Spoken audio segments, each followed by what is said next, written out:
एक मजदूर क्या कमाता है आप लोगों को अच्छे से पता है। मेरे पिताजी छोटी सी उम्र के अंदर 13 से 14 साल की उम्र के अंदर कचौरी बेचने का काम किया करते थे।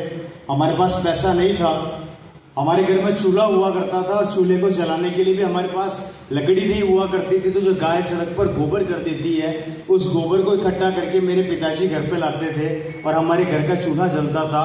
उसके वो बनते हैं छाने कंडे जो भी बोलते हैं, हमें मुझे नहीं पता, उससे हमारे घर का चूल्हा जलता था। हालात बहुत ज़्यादा ख़राब थे। पिता ने अपनी छोटी सी उम्र के अंदर सरकारी स्कूल में पढ़ाई करी और वहाँ से निकल के डीएवी कॉलेज, अजमेर एक शहर है, अजमेर में डीएवी कॉलेज है, वहाँ पर चले गए और वहाँ पे उन्होंने अपना कॉलेज कंप्लीट किया।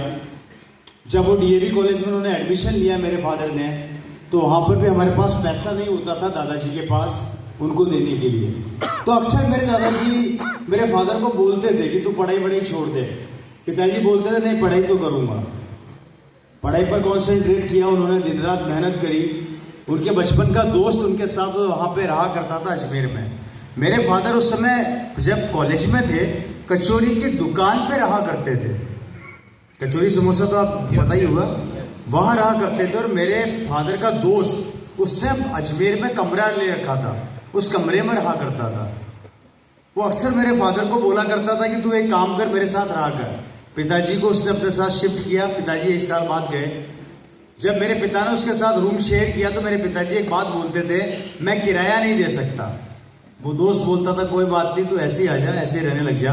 वहाँ पे रहना स्टार्ट किया और मेरे फादर ने दिन रात पढ़ाई करी। उस समय एक टैबलेट चलती थी नींद नहीं आने की, वो गोली खा खा के उन्होंने बहुत स्ट्रगल किया, बहुत पढ़ाई करी। मुझे आज भी याद है वो दिन में कचौरी बेचते थे, जैसा कि वो अपनी कहानी स्टोरी हमें बताया करते थे। कचौरी बेच बेच के उन्होंने अपना कॉलेज भी कंप्लीट कर लिया। कॉलेज से जब मेरे फादर निकले थे तो राजस्थान सरकार के अंदर जॉइंट डायरेक्टर बन गए, इक्वल टू IAS ऑफिसर। और मेरे फादर की 1 महीने की सैलरी उस समय हो गई थी 25,000 रुपया महीना, वो भी गवर्नमेंट में।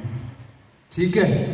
और उसके साथ मेरे फादर को क्या क्या मिला था, सरकारी गाड़ी के ऊपर लाल बत्ती, खुद का चपड़ासी, एक शानदार बंगला, बंगले में नौकर, आलीशान ऑफिस, किसी भी कोऑपरेटिव डिपार्टमेंट की बिल को बंद करा सकते थे और चालू कर सकते थे। एक मजदूर का बेटा ऑफिसर बन गया और ऑफिसर बनने के बाद भी वो 25,000 रुपया पर मंथ की इनकम पर जा पहुंचा, जो बहुत अच्छा खासा उस समय का अमाउंट हुआ करता था।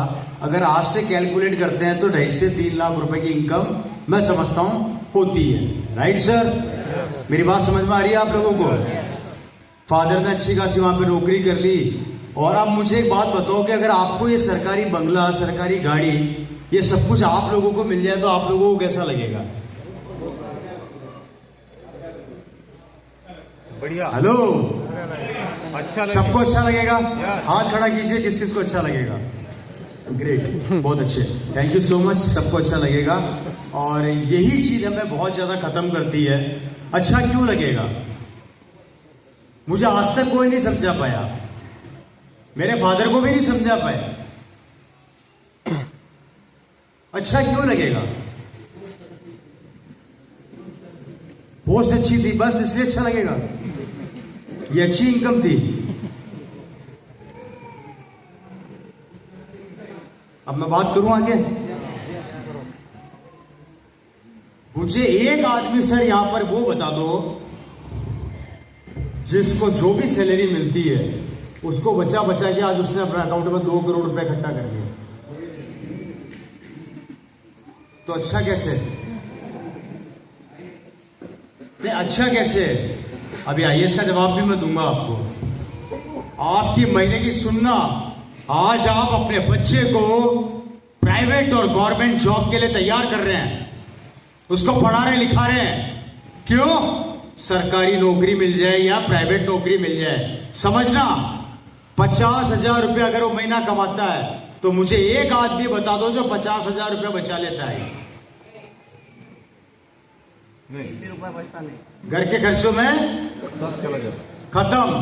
आप में से कोई है जिसने नौकरी करते हुए जो भी आपकी इनकम है उसको बचा बचा के आज अपने अकाउंट में 2 करोड़ इकट्ठा कर लिया?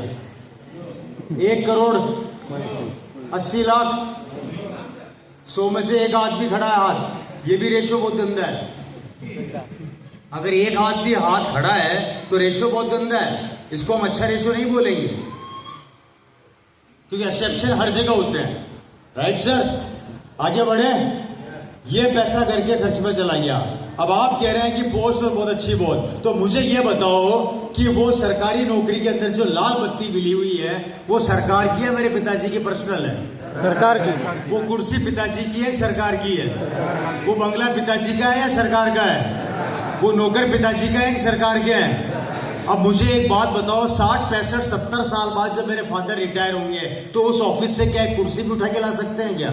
नहीं ला सकते। तो मुझे बताओ सरकारी नौकरी या प्राइवेट जॉब बेहतर कैसे हुई? और अब तो पेंशन भी खत्म, यस। अब बेहतर कैसे हो गई समझाना। एक आदमी अपनी जिंदगी का मेन पीरियड 60 साल किसी भी जॉब को देता है, रिटायरमेंट में उसको मिलते हैं 70 लाख रुपए एवरेज। Right sir? 50 लाख रुपया मकान का कर्जा मकान बनाने या लोन चुकाने में चला जाता है। Right sir?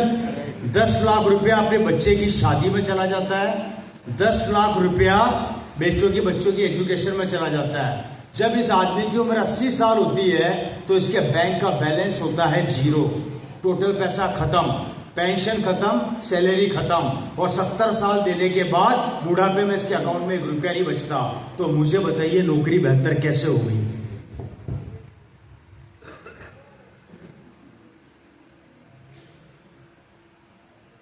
चलिए कोई बात नहीं, आप